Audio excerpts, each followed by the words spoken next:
It's time for the Phil Ferguson Show.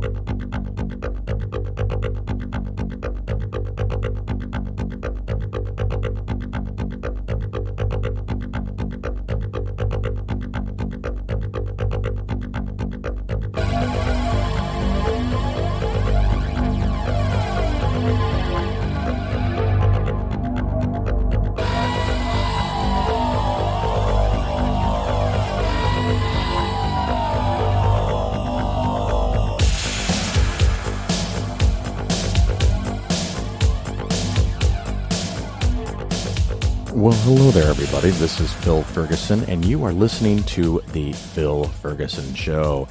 This is episode number 213. Thank you for listening. And, of course, welcome to all the new listeners. I've had the luxury of having been interviewed on about 6, maybe, different podcasts in the last couple of weeks, couple of months. So I know there's new listeners coming on, and, of course, the show continues to grow at a rate that exceeds my understanding, but thank you for coming. I welcome you. And in case you're new, the show is about 1/3 finance and 2/3 atheism, secularism, humanism, skepticism, stuff like that. Next week, we are going to have on Cy Babe, so make sure you get next week's episode. And, of course, share with your friends and make sure that they get it as well. This week's episode, we're going to have Recovering from Religion. A lot of people are leaving religion, which is fantastic, but it can be very difficult and very challenging. And so we are going to talk to them about that and the new things that they're doing. But before I get into any real stuff today, I have to start with an apology. I had made a pretty significant error in last week's show. And because I have some of the smartest listeners in the entire podcast world, I, of course, got a couple of dozen emails telling me that I fucked up. So you are right. I fucked up. I apologize. I was absolutely and totally wrong with what I said. And now I'm going to let you know in case you missed it, because it is important that I get this stuff right. And I really do like people letting me know that I made an error. I'm pissed at myself that I made the error, but I'm delighted that you tell me so I can fix it in the next episode, which is what we're doing now. Last episode, I talked about 529s, and a listener had written me an email saying, hey, we didn't qualify for special grants and waivers and everything, so we put the money in the 529 and then turn around and pay the tuition bills. And what they had in their email was a note that they were able to save several percentage points on their state taxes. But when I recorded the segment, for some crazy reason, I said federal taxes, and then I went on to describe federal tax rates as if that's what the whole thing was about. And that was completely and totally wrong. You do not get any tax benefit immediately by putting money into a 529. It does get to compound over time, tax deferred, and you can keep that tax deferment if you spend it on college. And of course, there's a penalty if you don't, and then you have to pay the taxes. But no federal taxes, no deduction in which the year that you put money into a 529. You may be able to get a state tax deduction. And I say may because it depends on A, if you're in a state where you don't pay state taxes, there's only a couple of those, it wouldn't apply to you. B, if the rate is really low, it may not be worth the process. And every state's plans are different. The rules are different. This is one of the reasons why I tell virtually everybody that contacts me, you should have a CPA, or what they call an enrolled agent, someone who specializes in taxes and knows the taxes in your state, in your area, and is an expert, unlike me, on taxes. I know some things, and often I get it right, but this case, I had it wrong. The other thing that I think is the case, for a 529 to be able to qualify for giving you a deduction or an adjustment or whatever for your state taxes, you almost always have to have the program that is for your state that you live in. And every state runs a 529 program, which is one of the problems with the 529 program, that every state has a different program. Some are reasonably good, some are awful. Regular listeners know my long-term position of not saving for your students' education, which if you've never heard that before, go back and listen to that episode. I'm sure I'll cover it again. But I wanted to make sure I was perfectly clear. And again, I apologize. I was wrong.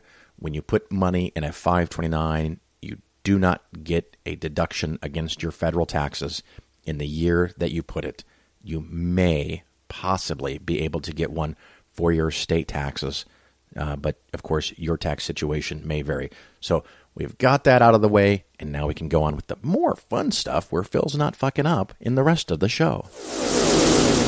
For our normal investing skeptically topic, I got a couple of things, and they come from listener emails.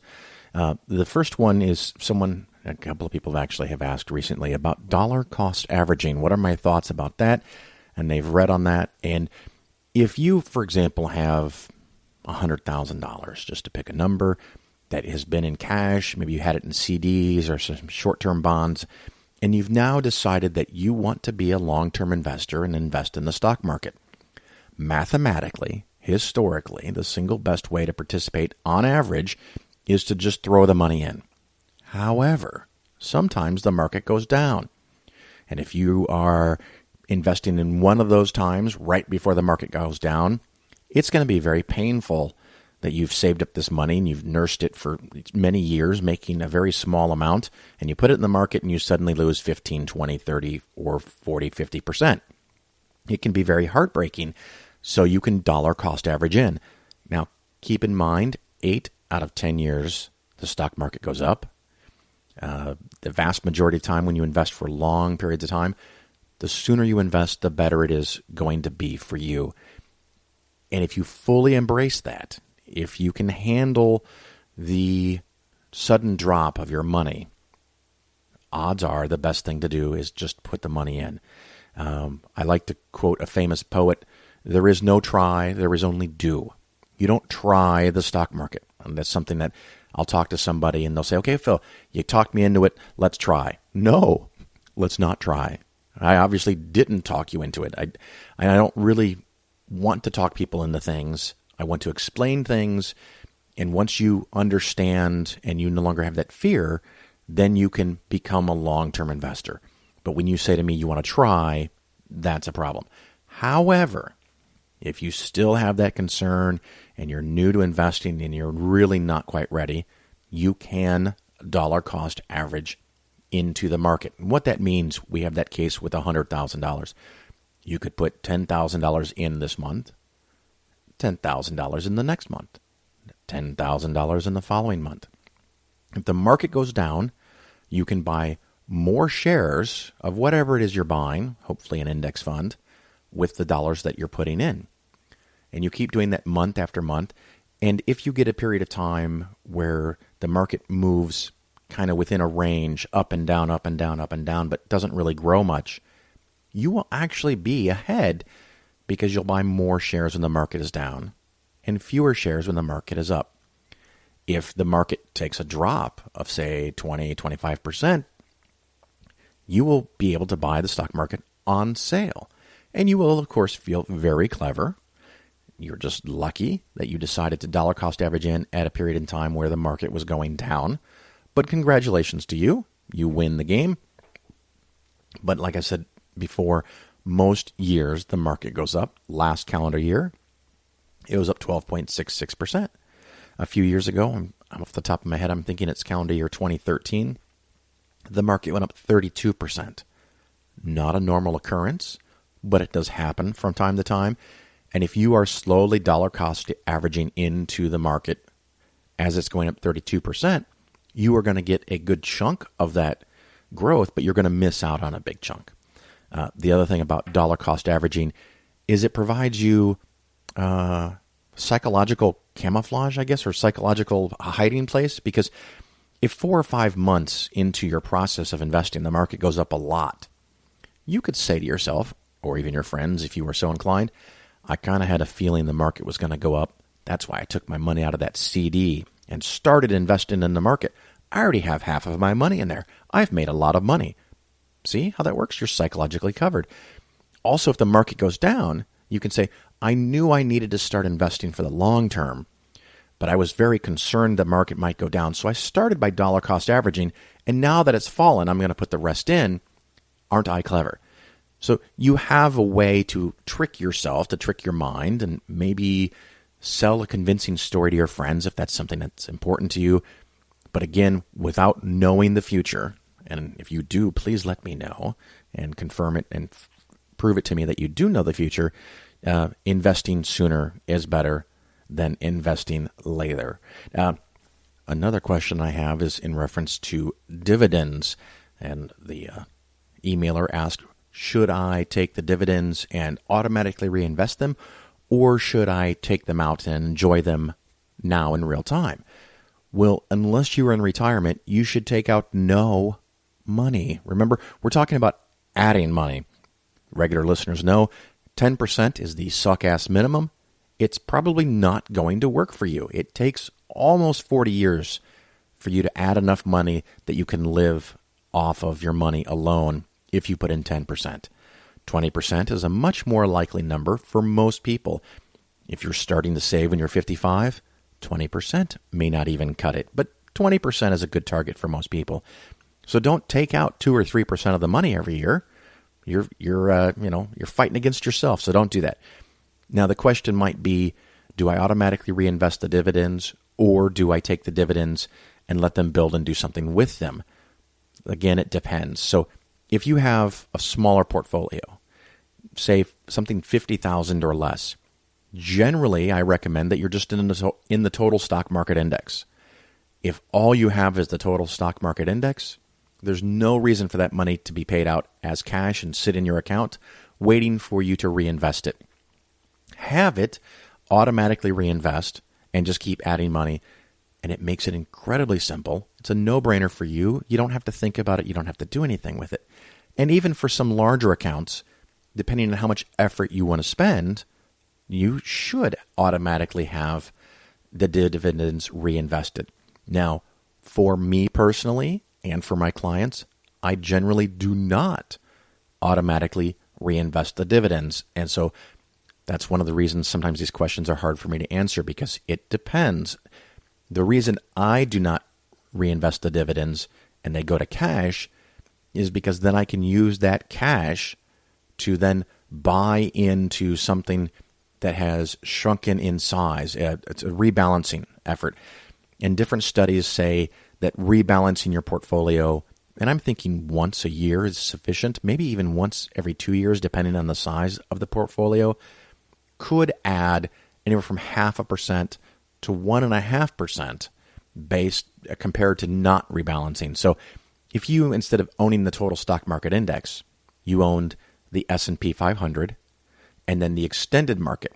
So the S&P 500 is the 500 biggest companies in the United States of America. The extended market is the entire U.S. market except everything in the S&P 500. If you own about 65 to 75% of your money in the S&P 500 and the remaining amount in the extended market, you have almost exactly the same thing as the total stock market index. But they don't always behave the same way year to year. So 1 year, the large caps, the S&P 500, might be up 14%, and small caps are only up 8%. So you take the dividends and you put it in the fund that didn't do as well. That may sound counterintuitive, and it's often called a contrarian philosophy, where you're putting money in something that didn't do as well. But when you do that, you're automatically buying low, and if you're in retirement, you reverse the process and you take money out of what did the best, you're selling high.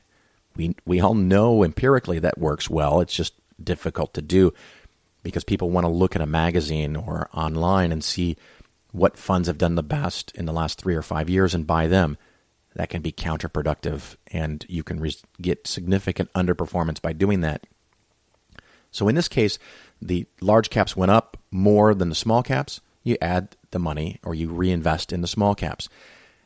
And from time to time, the effect reverses and the small caps do better. And so if large caps beat small caps for 3, 4, 5 years, that'll grow and keep growing and getting to be a bigger percentage of your portfolio. If you're adding no money to small caps, when the small caps then cycle in and do better, you don't have much money there. So all the dividends can go there. You can also, of course, sell from the large cap position, the S&P 500, and put the money in the small cap. But that may involve a trade or a trading cost, and it may also trigger a tax consequence if you're in a taxable account. If you're in some kind of IRA or 401k, that problem won't be there for you. So generally, I have those dividends go into cash. The other thing that it does for me, at least for my business, is every month I'll look at every account and see who's got cash and say to myself, why is there cash there?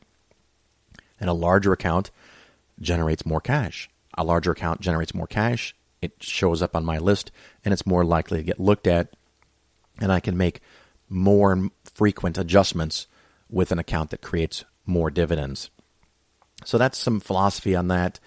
The other thing I did want to cover, again, something that's come up a lot lately, are book recommendations. I've mentioned multiple books in the past, and I read a lot of books about investing or finance, but I only recommend right now 3. I'm looking for a 4th or 5th if you happen to think of something. If you have read a really good book that explains investing to you, send me an email, phil@polarisfinancialplanning.com. I'll take a look at it. Maybe it will be of a big benefit to a lot of listeners. But the 3 books I recommend, first we have the starter book. It is called The Richest Man in Babylon. It is hokey as hell. I understand that. It is goofy and it's silly, but it's lighthearted and it's fun. This is a beginner book. This is meant for anyone that doesn't really understand how this stuff works. They don't understand the power behind saving 10, or in my scenario, 20%. It is meant for you so it's easy and lighthearted to read. It is out of copyright, so the paperback is like $4 or $5, and I think you can get it on Kindle and audiobook for about $2. You're not spending a lot of money. It does get a little repetitive in the middle, but then it recovers with some nice stories. It theoretically tells us stories from ancient Babylonian stone tablets. I'm pretty sure that's not true. It's just a story that the author made up to illustrate the point. While the book is old, the information in it is relevant. It's timeless. It is about saving money. So, it's a great fun book, and you don't have to be 25 or 30 to get a benefit. If you're 40 or 50 or 60 and you're not saving enough, this book is a really good thing to read. And like I said, it's $2 to $5, an incredible good investment. The next book I like, and I just re-listened to it on Audible myself, is A Random Walk Down Wall Street, first published in the early 70s. And every 5 to 8 years, I guess, they issue an update. I don't remember off the top of my head which update we're at, but look at the publishing date. You do want to make sure you have something that's relatively recent. The last 10 or 15 years would be nice because things have changed since the 1970s. And this book talks a lot about how markets work, what stocks are, what bonds are, why annuities aren't good investments, why stocks in the long run are good investments. It talks about modern portfolio theory, a lot of different buzzwords that you might hear. And I was delighted to hear that it also talked about the investment style called tactical investing or market timing, or people follow charts called chartists, and how all of that doesn't work. I don't necessarily agree with everything in the book, but I'm thinking we're 95% in agreement. So that's fantastic. But it covers a lot of basics of the words and the vocabulary and how things work. So if you're getting up to speed and you're starting to learn things, fantastic book. You don't have to read it in one sitting. I think the audiobook was 15 or 16 hours. You may read a small section and process it and then come back to it and read or listen to a small section. You're not in a rush. I don't think you should be in a rush. You should be a long-term investor. Take your time and really learn the material. And so if you're kind of new to investing, maybe that book takes you a couple of months to get through. Don't rush it. take your time, learn the information. If you've been investing for a long time and if you get index funds and you know a lot of this stuff, fine. Read the book in a couple of days. You'll learn stuff. It's nice and fun. The third book, which is difficult, and it is problematic, and I've had people do this a couple of times where they'll skip the first two recommendations and read the third book even though they don't know anything about investing, and it creates problems because it's too much information too fast, and you don't really have the framework in your head to put it into place. Now, maybe you're smarter than me, and you can do that, fine, but really do read the first two books. But the third book is Common Sense on Mutual Funds by John C. Bogle. He is the founder of the Vanguard Mutual Fund Company, and this book is filled with data, graphs, charts, tables, statistical analysis, standard deviations, and it is the book that I consider my Bible. If you go through all three of those books, and if you learn everything in it, I can assure you, you will beat 95% of all investors. So they're very valuable. Now, are there other good books to read? Of course. But as far as your personal investing, and in line with my philosophy that you should be using index funds to do this, to reduce your taxes, to reduce your volatility, and quite honestly, to protect your money from yourself. I'm not a big fan of trading. Day trading is flat out wrong, and it's just not going to work for you. And even most people, stock traders, tend to underperform the market by a significant amount. So those are the three books. Check those out. If you have other books that you really like, send me that email. I'll listen to it if I haven't already and consider it, and maybe I'll add a fourth book. But the email is phil@Polaris Financial Planning. And what we're going to do, of course, after a little break here, we're going to come back and talk to two very important people and great friends of mine about recovering from religion. And they're spending a lot of their personal time working very hard to help people. And it's something that is very important to me because as an atheist, I made the mistake of raising fundamentalist Christian children. Now, thankfully, I saw the error of my ways in time, and they turned out all right. And it doesn't mean they can't be religious, which they're not, but I want them to be thinkers. And I think a lot of times non-believers make the mistake of ignoring religion altogether and saying things like, I'll wait till they're older, till they're 12, 15, 18, and they can fully understand the information I tell them. In an ideal world, I agree with you. However, we do not live in that ideal world, and other people will not show the same respect for your children that you do. They will try to get in their heads, and either with arguments or with emotion, and try to convince them that they should be believers. So you cannot just sit idly by and wait for them to figure all this out. You need to be an active participant. You need to inoculate your children, expose them to religions.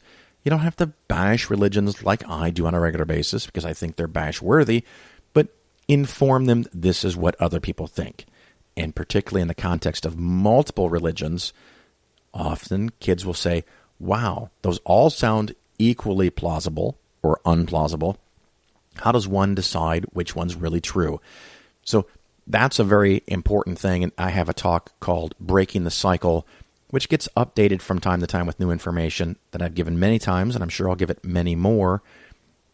And it has ideas and tips of how you can help your kids out of religion or someone else's kids. Yes, I know it's pushing the boundaries for a lot of you listeners, but they're doing it, and they do it for a reason. It works, and I think you can do it too. So enough of that. We're going to talk about recovering from religion, and then after the entire show is over, I am going to play you a testimonial of someone that had left religion and some of the troubles they actually had with their kids. And this is an audio file that I was allowed to use, or given permission by Recovering from Religion to use, and it's the kind of stuff that they can help people with. So hopefully at the very, very end, you'll listen to that and enjoy that as well. And we'll take our little break, and come back with Recovering from Religion.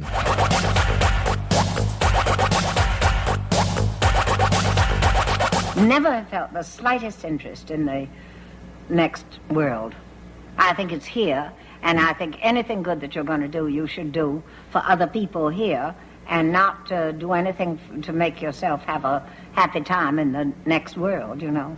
No, I don't believe in religion. If you can live for other people, away from yourself, you will be happy. And if you live for yourself, you will be unhappy, and you will then not be able to sleep or do anything else. After all, we have no notion as to what the next world is, if there is one. Mm-hmm. So there's no point in that. But it's always been, I hear a lot of people saying, well, I don't know the difference between good and bad. I know totally, for myself, the difference between right and wrong. Totally. Uh-huh. I know this because wrong makes me very uncomfortable and right makes me very happy. And I don't think it's so very difficult to know when you're doing the right thing and when you're doing the wrong thing. And I think each person, the right thing, the wrong thing varies.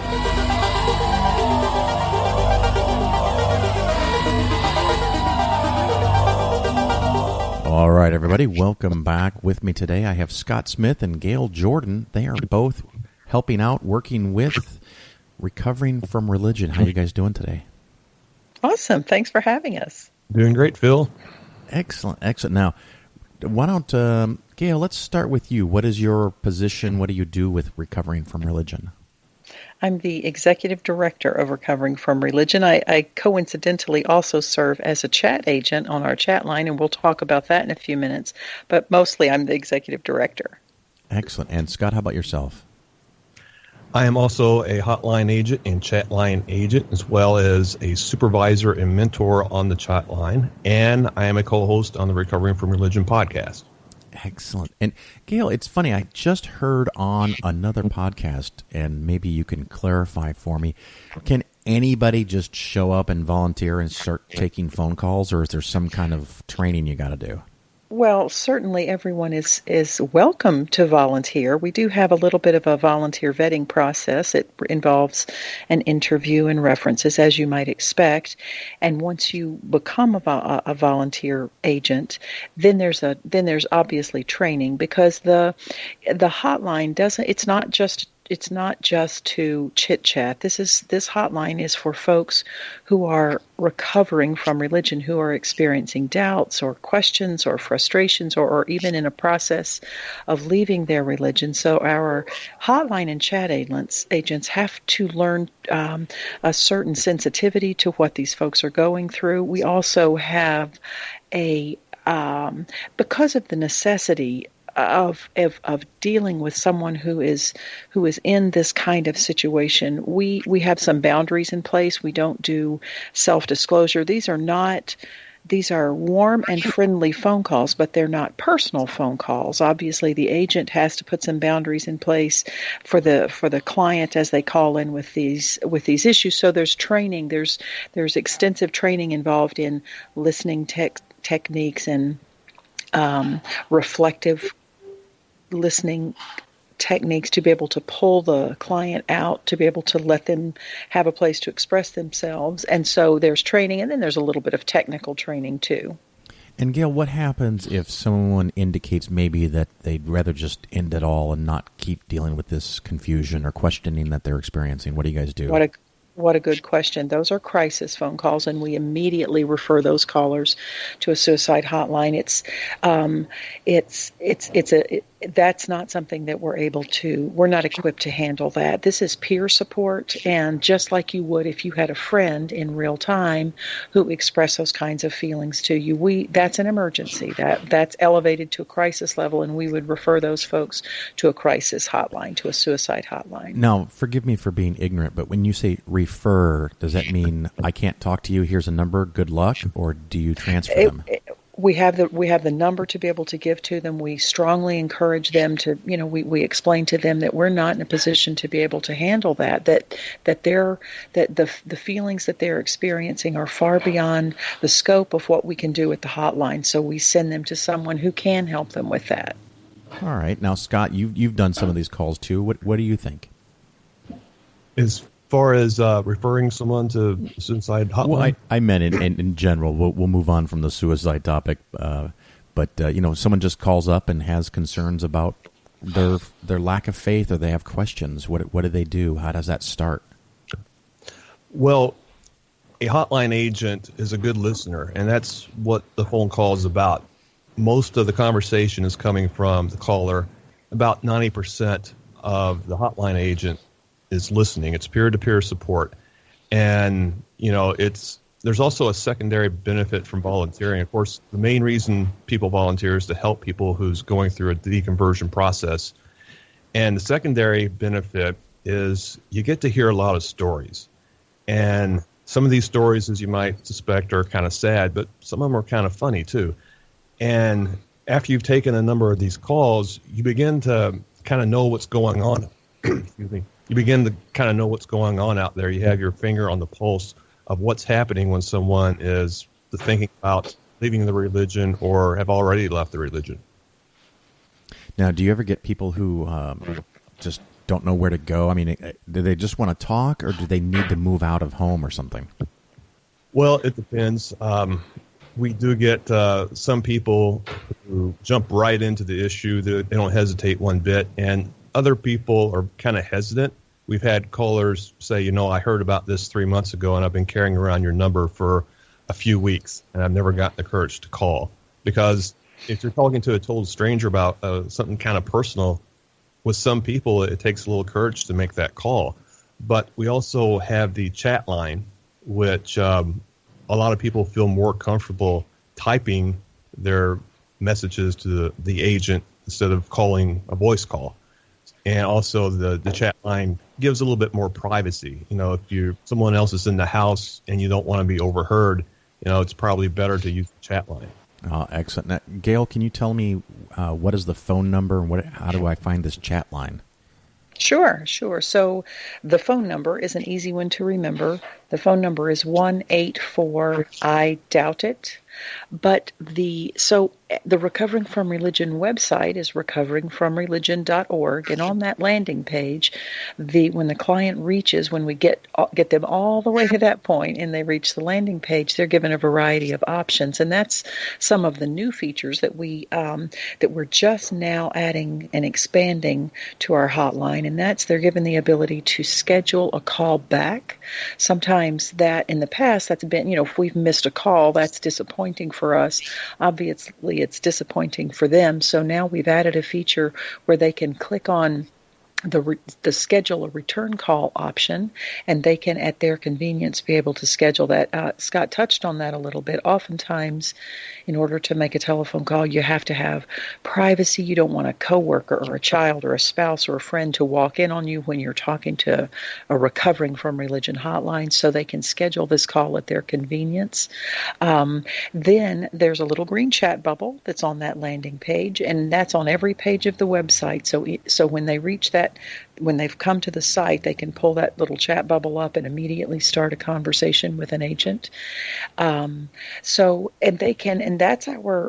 is our peer support. And you already know, Phil, about our professional support. That's the Secular Therapy Project, and that allows them, when they're sometimes in a small town or they're isolated, the therapist in the town, they may not all be secular therapists. And so this, as you know, the Secular Therapy Project allows them to put their location in there, and they're able to find our professionally vetted list of therapists who can help them, secular therapists who can help them, and that's our professional support. So all of that is located at the landing page. The phone number they can call from anywhere, anytime with their telephone, the 1-844-I-DOUBT-IT.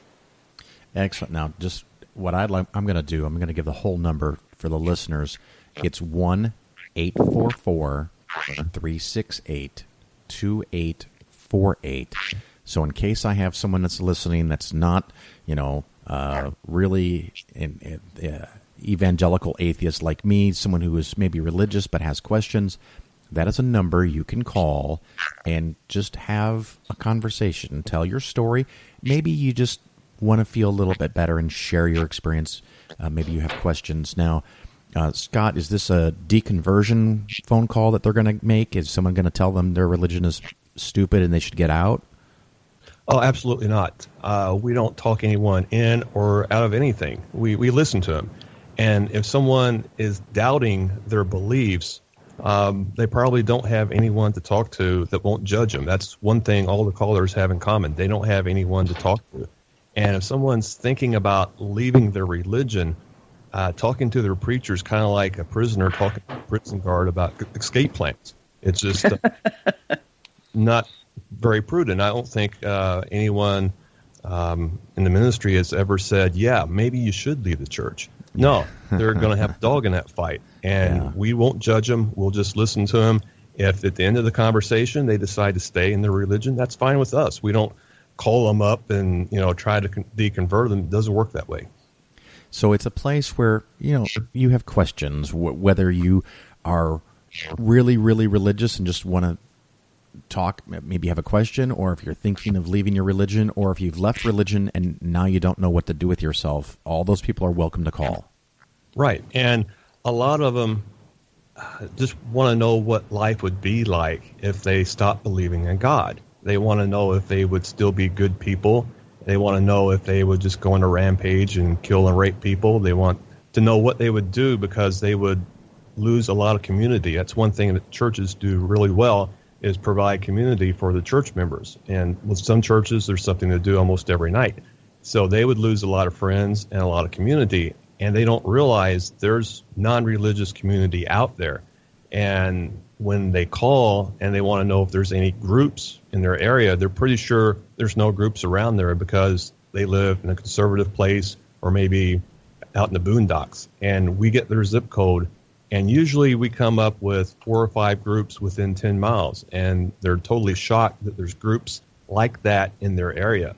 But they go out and they find community, and they realize there is community outside the church. Great. So, Gayle, we have a way to call in. We have a way to chat. You can refer them for professional support. A secular therapist, which also doesn't convert or deconvert, but won't tell them that their problem is because of their lack of faith. Right. Are there other projects, anything new coming along? Yes, and I'm glad you asked that question, Phil. That's one of the exciting things that we have going on right now. We have expanded our hotline and chat line. The new terminology, the new word is the helpline, and what we have added is, Scott's already touched on it, one of the most important things that happens when a person is either transitioning away from religion or has transitioned away from religion is they really do lose community. And as Scott said, we have Recovering from Religion support groups. These are real-time, real people in your community that you can join with and have fellowship and have a social time and ask some serious questions and get some emotional support. But there are some folks who are isolated, and there are some folks for whom the meeting schedule is not convenient. They may work shift. They may be in a small town without a group. So we have expanded our hotline chatline system into our helpline project that includes community, and this community is not just a random community. We call these religion-specific or experience-specific communities that they can join. For example, most of us fall in the category of Christian, and we'll be able to understand the lingo and the terminology that when we use words like salvation and redemption, and those are familiar words.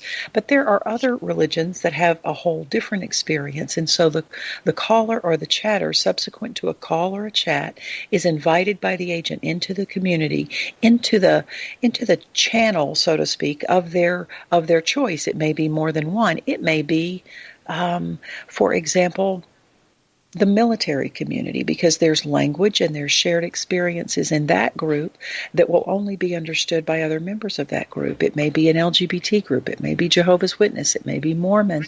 And so our community, we have a large open community, but then we have an experience-specific or religion-specific options from which they can choose in order to find themselves. It's a place to continue to ask those questions. It's a place to make new friendships. It's a place to get the questions questions answered. And the benefit is, as Scott and I were explaining to you, as agents, we're so careful not to involve ourselves in their problems, not to say, and for some of us who like to talk, it's harder than others of us to not say, oh, I know how you feel. This is how I handled that. And as agents, we're restricted from doing that, rightly so, because that establishes boundaries, and we don't want to be known as a deconversion process. However, in the community, their fellow members are not under those same restrictions. So that's where they can have those conversations where someone will, as Scott says, share their story and say, I'm parenting with I'm co-parenting with a believing spouse, and this is how we're handling it. And whatever the issue is, they're able to get some real feedback from people who have experienced the same thing. Scott, why don't you tell me a little bit about this podcast thing you mentioned? Right. We've been doing the podcast for right at 1 year now, and my co-host is Emily Karp.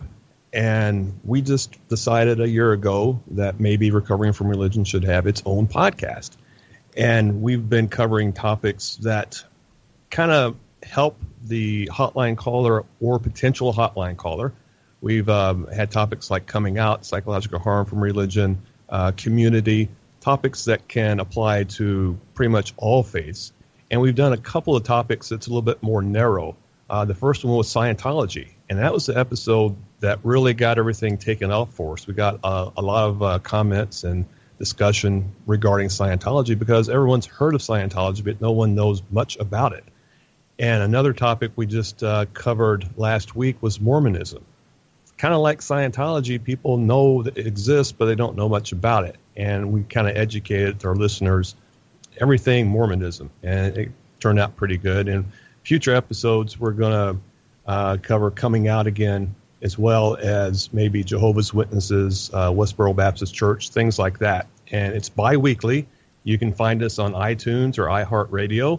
And Emily, my co-host, will actually call your home and read a transcript of the podcast with smooth jazz playing in the background. That's for additional fee, of course.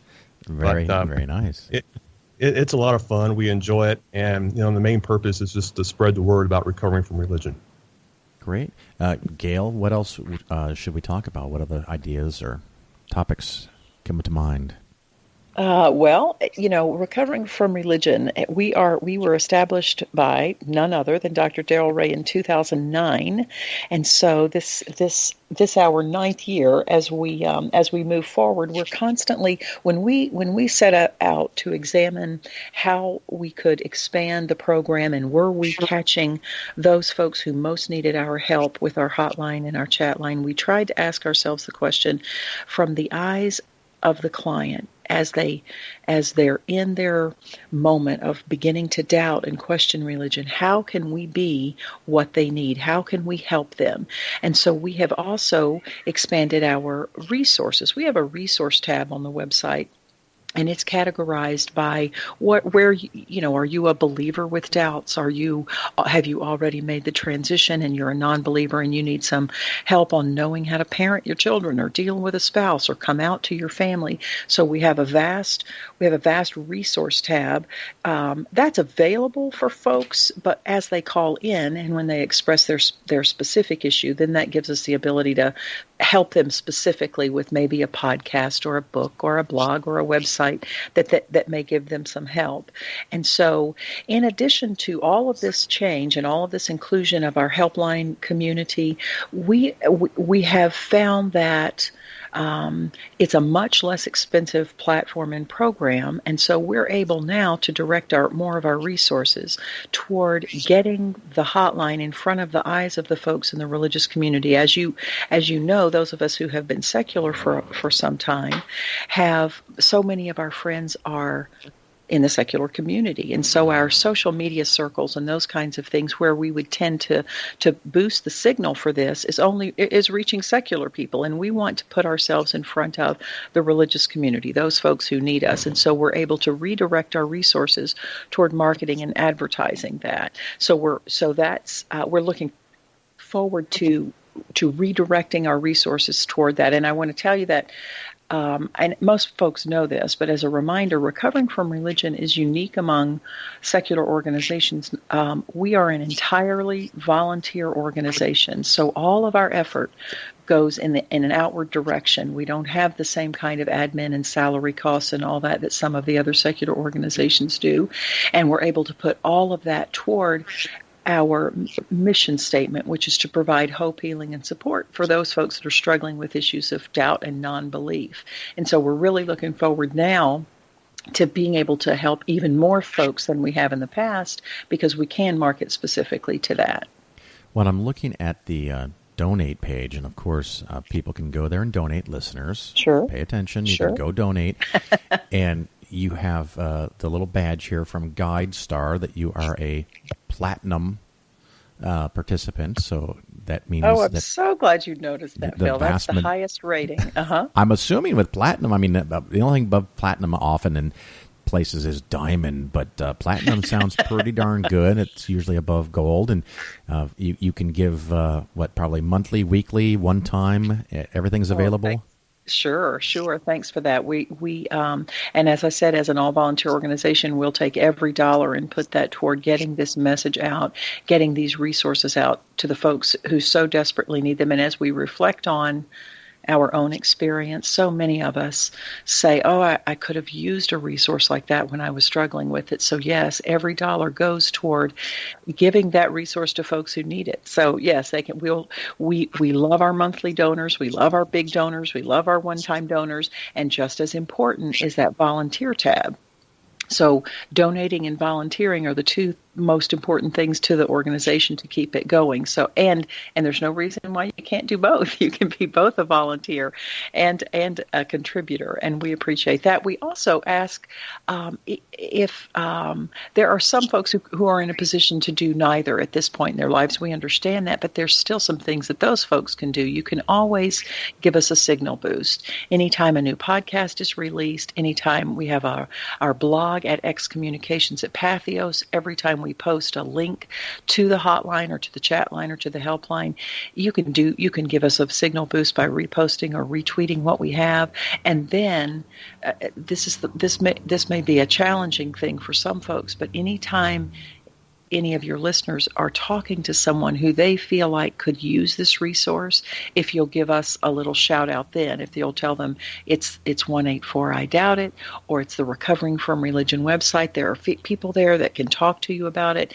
And so those recommendations, those references, so to speak, are an important piece of the puzzle too. So donating, contributing, volunteering, giving us a signal boost in social media, and then giving us a reference when someone needs us. Those are the important things folks can do to help us out. And Scott, I'm also seeing here that there's an Amazon Smile thing. Do you know about that? Yes. If you buy something off Amazon, you can click on that and choose Recovering from Religion, and part of the purchase will go toward Recovering from Religion. So that's another way to give. Oh, that's fantastic. So listeners, if you buy anything from Amazon, and I'm sure you do, because it seems like everybody does, because retail stores are closing like crazy, but you go to the donate page or maybe the volunteer page as well, and at the bottom right, there's a gold and white box that says Amazon Smile. You click on that, and you can set up your Amazon account so that a small fraction of everything you buy goes to something you love, which is Recovering from Religion. Awesome. I'm buying a microphone off Amazon right now. Oh, that's nice. And I'm picking up the Recovering from Religion. Excellent. Do you guys have a Twitter account? Yes, we do, and I think it's RFR. I think it's RFR.org, but I'll find it so we can clarify that. Right, RFR.org. RFR.org. Well, that seems pretty easy. Anything else you guys want to add in? Let's see. Gayle's mentioned the blog. If you want to submit a story to the blog, you can email our volunteer Rita, and her email address is Rita, that's RITA, at recoveringfromreligion.org. So if you want to write up your story, you can put it on the blog. If you want to record your story, we love to play that on our podcast. You can email the podcast at you can email us at podcast@recoveringfromreligion.org, and we'll see about putting your recorded story on the podcast. So I was going to actually just say I see the testimonial here on the donate page where someone was having questions and needed someone to talk to, and they wrote up a little blurb that you guys helped. Because of what you just said, I'm assuming now that someone, at least one person, maybe a couple of people, have now recorded something that gave you permission to say that where they're talking about leaving their faith or getting help from recovering from religion. Sure, and anytime that anybody wants to do that, that's available to them. When we have an extended conversation with someone, sometimes that comes out in the chat or the phone call. If I could just, a lot of what we do in the hotline and the chat line, Phil, has to do with the value of talk therapy. As people, as I said, we're not advising them, we're not telling them what they should do with their problems, but as they talk it through, as we all know from therapy, they come to these conclusions themselves. Sometimes they, struggle through it and talk themselves into, okay, well, I guess I don't believe anymore, or I really still think I'm holding on to this belief, whatever it is. So often we will encourage them to write that down or to record it, speak it themselves so that they have a chance to get their thoughts together. And anytime anyone wants to share any kind of story, and any of the callers that call in want to share that kind of story, we're always receptive to that and encourage them to do that, not only as their own therapeutic activity, but if they wanted to share that with us, we'd love to hear that. We love those stories. Well, Scott, do you have any of those audio clips, a shared story that maybe I can add on at the end of my podcast to give people an example of what that might be like? Sure, I'd be happy to send that to you. We usually have 3 to 5 stories per episode of people talking about their deconversion process, or usually it's whatever the topic is. Like we had, I believe, 5 ex-Mormon stories on the last podcast. We had several stories about Scientology and secular parenting and you name it. So we've got plenty of stories I could send you. Sure. What I'm looking for is something that's only a couple of minutes, but something that really pulls at the heartstrings. Double check with them. Make sure it's okay for me to put it on my show, and I'd love to add it at the end of this episode. Sure, that'd be great. We would appreciate that. Great. Scott and Gayle, unless you come up with something else, I want to thank you so much for being on the Phil Ferguson Show. Thank you for having us. We appreciate it.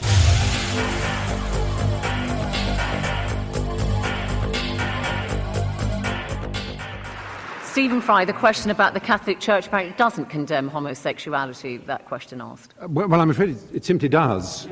It does condemn it, yes. It calls it the official word is disorder, but it was refined by the current pontiff, Ratzinger, who called it a moral evil. But on the other hand, we must remember, as the point that was made, is that the Church is very loose on moral evils, because although they try to accuse people like me who believe in the empiricism and the Enlightenment of somehow what they call moral relativism, as if it's some appalling sin, where what it actually means is thought, they, for example, thought that slavery was perfectly fine. Absolutely okay, and then they didn't. They thought until the year 2000 that a baby went to limbo, causing unbelievable distress to parents whose child died. Okay. Unbelievable distress. And then, with a wave of the hand and a stamp of a seal, it was no longer true. Something that had been eternally, or at least true for 2,000 years, suddenly wasn't. Because the truth is complicated. It's hard. And what is the point of the Catholic Church if it says, oh, well, we couldn't know better because nobody else did? Then what are you for? Okay.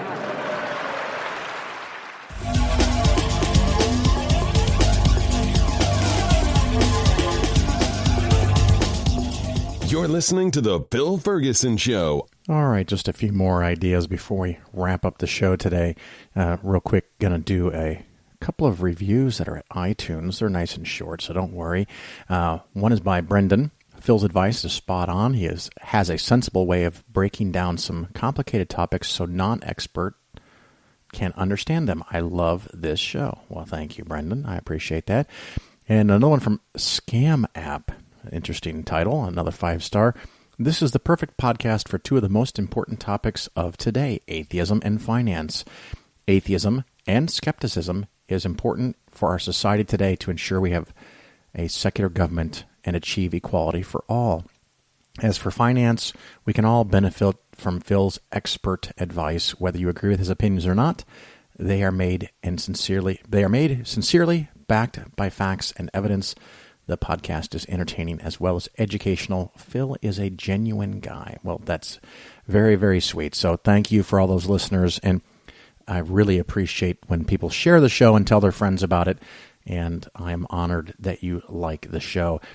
Interesting, I'm going to segue into or with that last comment, skepticism applied to all kinds of things. And it's not just Bigfoot and the Loch Ness Monster. I think skepticism should be a way of life, how you look at everything. I want to believe things that are true, or believe in things that are true, or think things that are true. It's really important. And often I hear something, and I have to be the most careful with things that I love to hear, things that sound great to me, because you always got to double check that you're not biasing yourself, because we all do it. So just keep an eye on that. But I want more people to apply skepticism to all kinds of things.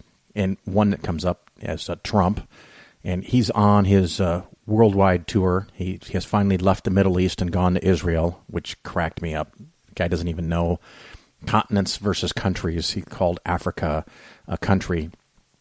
Kind of a thing that I've heard before. I think Michelle Bachmann did the same mistake, or Sarah Palin. They all kind of blur together, so forgive me. So good fun with Trump, and well, I guess we're going to sell $110 billion of military products to Saudi Arabia, because what could go wrong with that?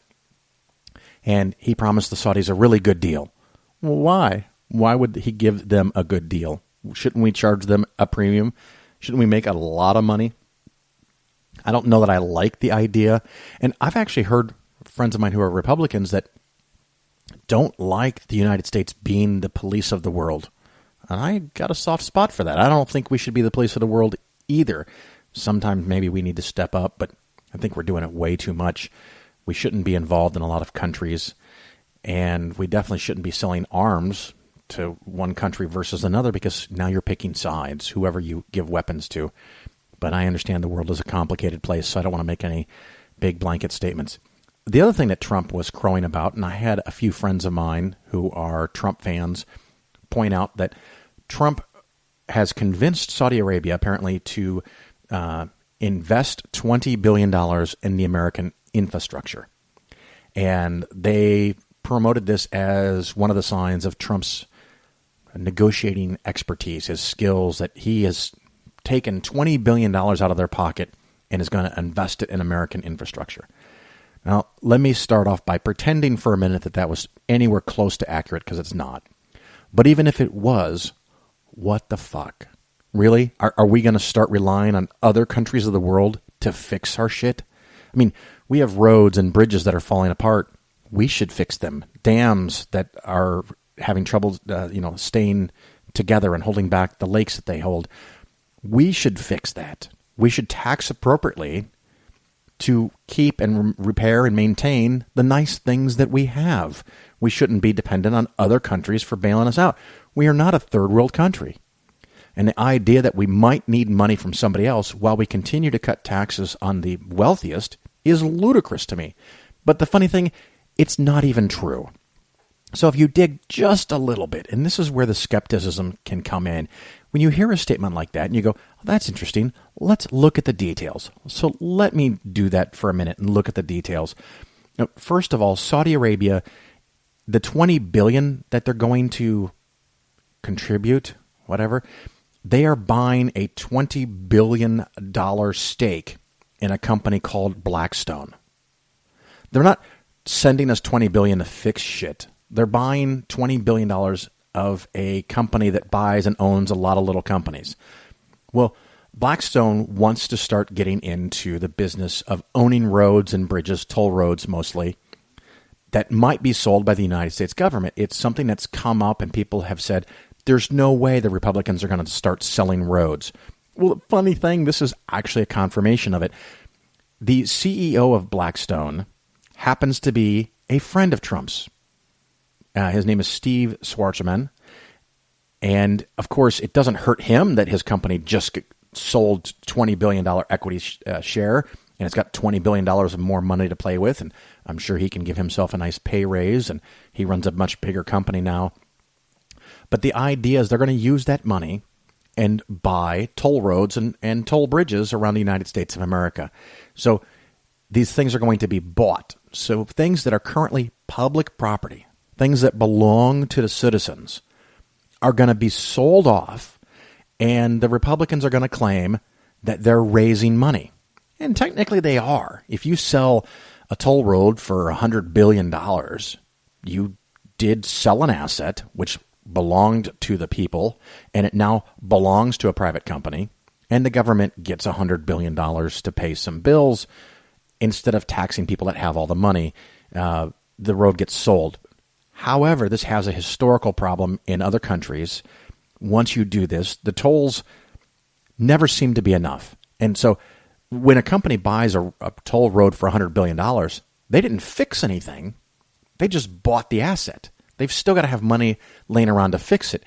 And they often say, well, we don't need extra money because we're collecting the tolls. Well, if the company has to make a profit and the CEO and the management team get paid really, really well, it turns out the company can't make enough money to fix the road and maintain it, so they have to raise toll rates. And if that's not enough, they may have to go back to the government and say, hey, this is not as easy as we thought. We need some money for you to offset the costs. And the government ends up paying for part of the repairs anyway. You as the users end up paying additional higher tolls, and the company gets to have all kinds of profit and maintain ownership in the road that used to be yours. And in this case, to make it even more obscene, is not only is this company own roads, but part of the company is owned by Saudi Arabia. The royal family of Saudi Arabia could own a toll road near you.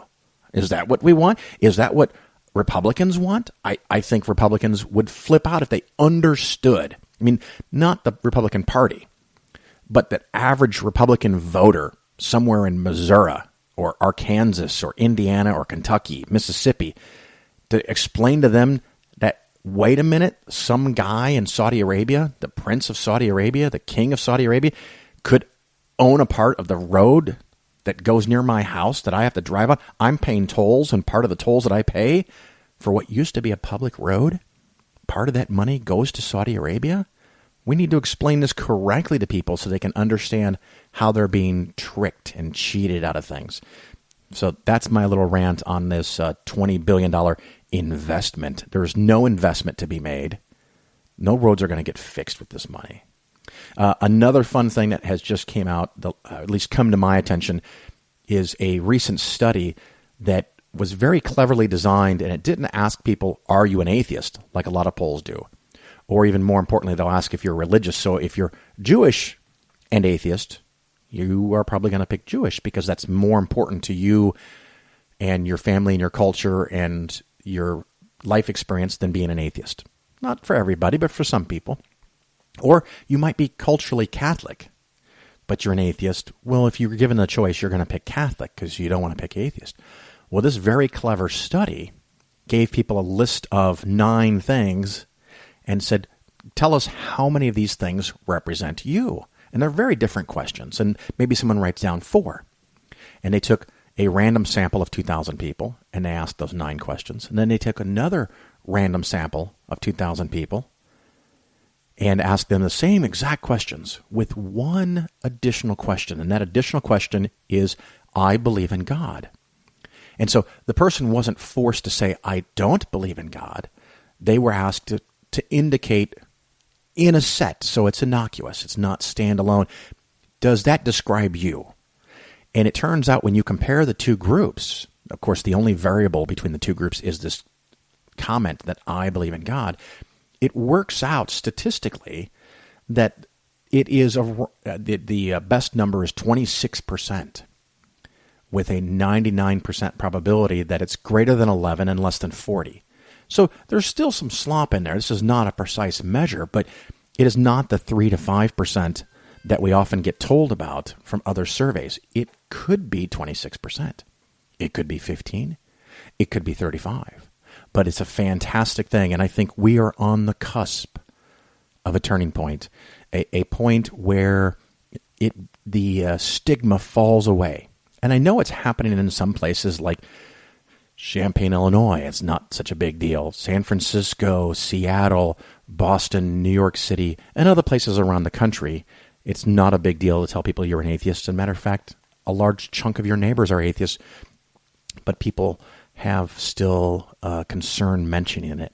If we can get to that point where people generally aren't afraid in most places, I know some places in the Bible Belt it's going to be tough for a long time, and it becomes mainstream to acknowledge that you don't believe in the fairy tale, that you don't believe in the invisible sky daddy who grants your wishes, we can make some serious fucking progress in this country and start solving some of our problems, because religion doesn't solve those problems. And in some cases, religion creates those problems. Let's solve problems. Let's work together and get some equality. So, that's something that's very important to me. Other fun things I may have mentioned on the previous show, I had a new computer, and the fan on the video card was loud and driving me nuts. Well, I went to a shop here in town, took it in, got it repaired, and for $80, I had a new video card with more memory, more power, and a nice silent fan. So really enjoying that. And I'm rambling on way too long, so forgive me. We're going to wrap up the show, and I look forward to seeing you at some convention in the second half of the year. I'm going to be going to quite a few. And if you see me on the road, please feel free to say hello. I would love that very much.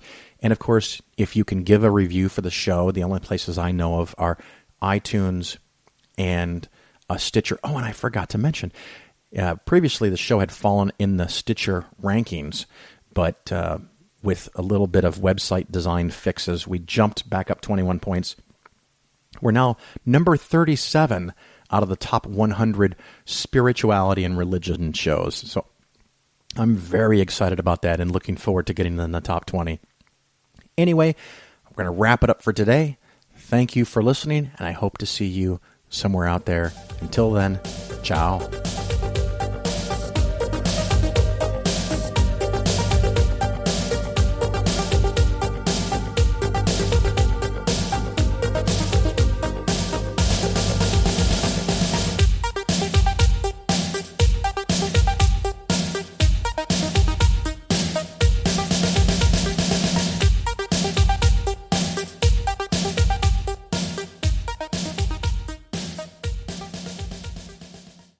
I was raised in a secular home, but that hasn't helped me as a secular parent. My mom rarely talked about religion when I was growing up. She told the church to go to hell when she was in the convent, and when the church wouldn't allow her to marry outside the church, she eloped with my father, a Presbyterian. Her belongings were burned on the front lawn by her father, who banished her from the family, not that she was planning on going back home. So yeah, church wasn't a thing growing up for us.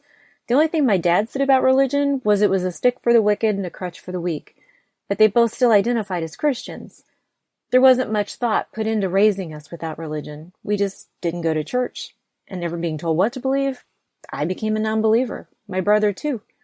But as the only atheist in my school, and underground at that, I was the one dealing with the issues of how much me could I be without suffering the consequences. And maybe that's why it's harder for me to be the secular parent than it was for my parents. I know what it's like to be that kid. Plus, I was raised in the Midwest. I'm raising my kid in the Deep South, and we homeschool, which is another monster to slay for secular parents. But I've dealt with so much that my parents never had to give a thought to because they never walked this path as a kid. This might sound strange, but homeschooling helped. There was a constant conversation about religion because of its role in history, but it was all academic. It was back then and out there. It wasn't personal.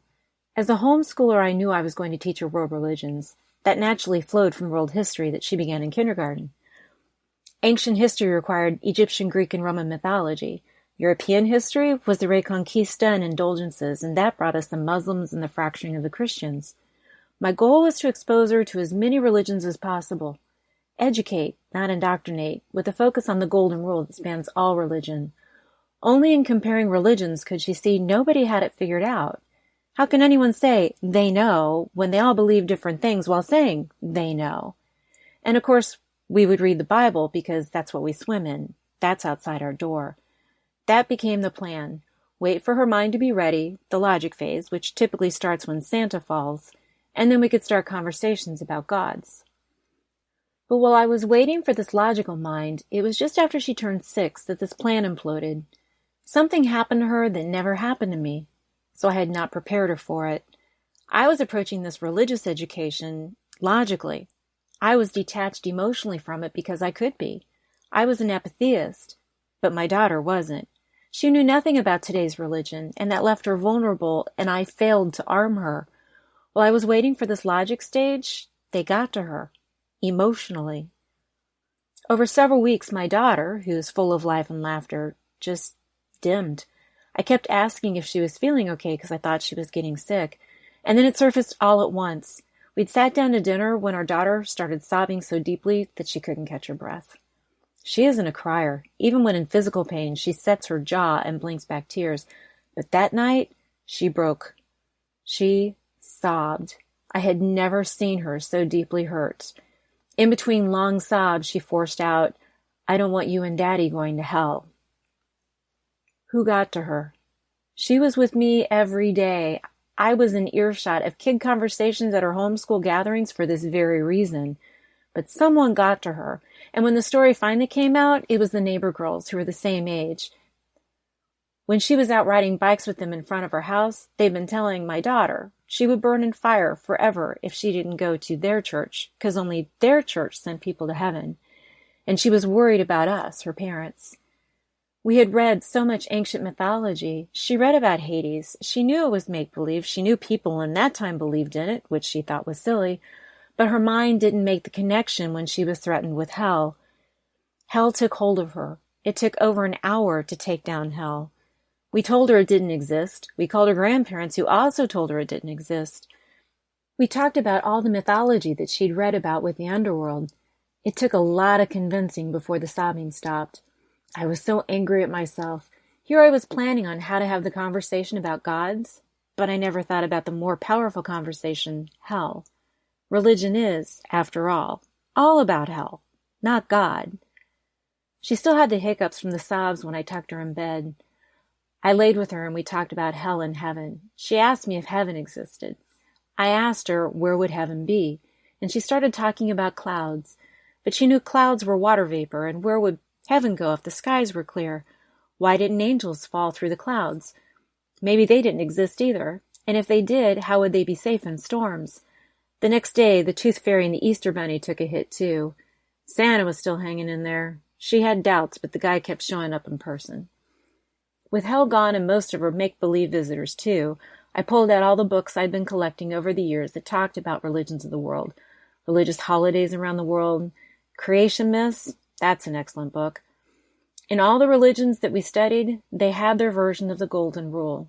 The conversation continued over weeks and months, and she kept thinking. Her best friend was a Christian. Her dad identified as a Christian, though on label only, and she desperately wanted that Christian label to fit in. And I don't blame her. As someone who never fit in, I understood that. While sitting at dinner a few weeks later, she said, "I don't want to hurt your feelings, Mom, but I'm with Dad. I'm a Christian." I assured her my feelings were not hurt, but I made her promise to keep exploring and thinking because 6 is a hard age to figure all of life out. She promised. I bought her the Usborne Children's Bible and read a Bible story every night before bed, along with the other books we were reading.